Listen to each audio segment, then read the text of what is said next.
Hey everybody, so this is a talking through explanation version of the second degree decided Sai pattern, okay? So the ready position is different from the ending ready position. It's one of the only forms where it's like that. Both weapons are in one hand for the starting position. What I'm doing is I'm turning to my left, I'm taking the inner weapon in a back stance, and almost like I'm coming out like a strike, almost like if you think like it was a back fist. I'm doing this strike here.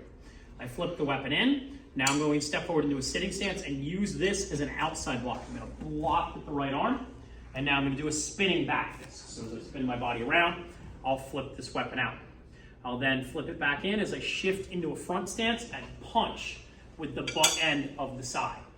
Now here we're going to do a dragonfly kick, okay? A little hard to do slow explanation, but I'm doing a rear leg inside crescent kick, followed by a jump, spinning, inside crescent kick again.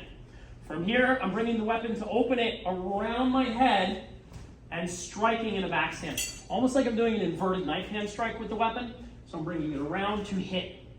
Okay, from here, I'm going to flip it in, aim with my left hand so I can load my right hip into a fixed stance punch, so my weight is equal.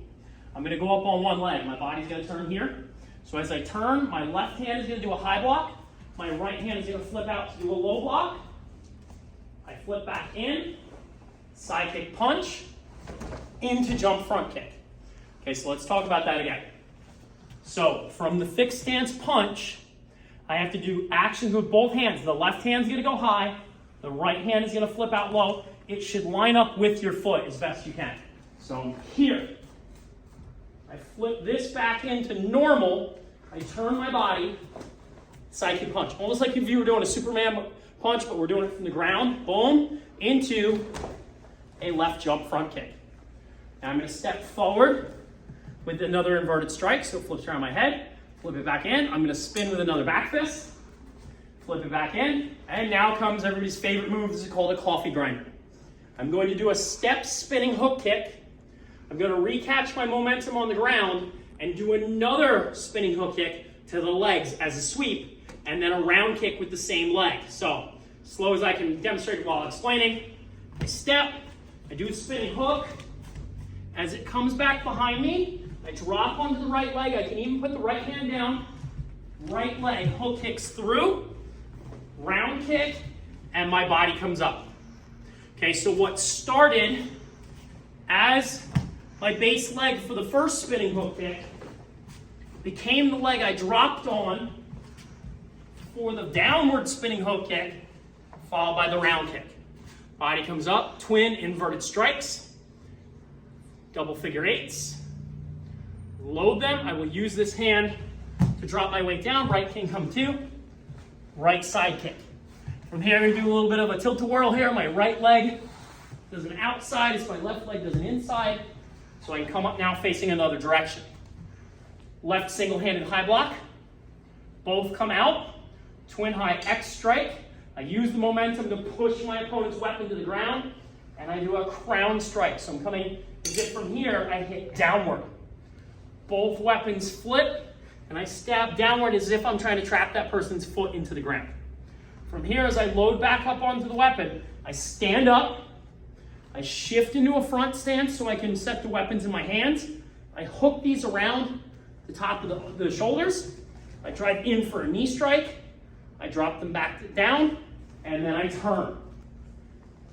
Now facing the front of the room, jump 360 hook kick. So remember that means that this leg is going to stay in the air while I spin through and land in the back. So the momentum of this leg, as slow as I can do it, drives through, spin hook, landing back. I step forward, twin outward strike on the sides of me, and my focus stays here. I go into my twin figure eights. Okay, I load them both back in. Now, for the drop here, what I like to do is I like to move my side to the top of my forearm.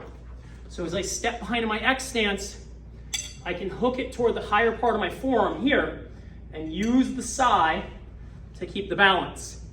I throw a back fist, I pop it up and grab it. So again, what that looks like, after the figure eights, and I load in, I'll come here, I'll back fist, I'll pop it up, I'll use this circle to come back, into a bow stance, okay? So when my toes are pointed this way, but my weight is here, and I'm hitting upward. Coming back into a cat stance, and now I'm hitting downward. So think if I hit them in the groin and they lean forward, then I crack to the top of the head. Flip the weapon over, bring it in, turn, flip out for a low block as if I'm coming this way in a cat stance. Now these are done quickly as normal, but I'm thinking high block, punch over, downward block, punch, upward, hit. So what it looks like a little quicker when I'm here is it should be turn, low block on this side. Flip it back in, outside block. Now I like to use this first action of the figure eight as a strike. So this should be a very long action. It flips out, it comes long, and then I tighten it into my figure eight as I double step forward. Once I'm done, I stop. Block number one, jump back, boom. Here's block number two, jump back, boom. Block number three. So I was doing all this, and it's 1, 2, 3. I step backwards with that same idea in mind. My left hand comes to my right shoulder, I cut through, I go into the figure eight as I'm going backwards. As I flip it in, I actually flip both of them so I can step forward, fixed stance strike high. Okay, as if I'm going to the eyes or the face. I twist, I pull it out into a cat stance. This is the last move, this is where I stay. When I return to ready position, I flip them in, boom. Now I have one in each hand. Okay, quick explanation on the side.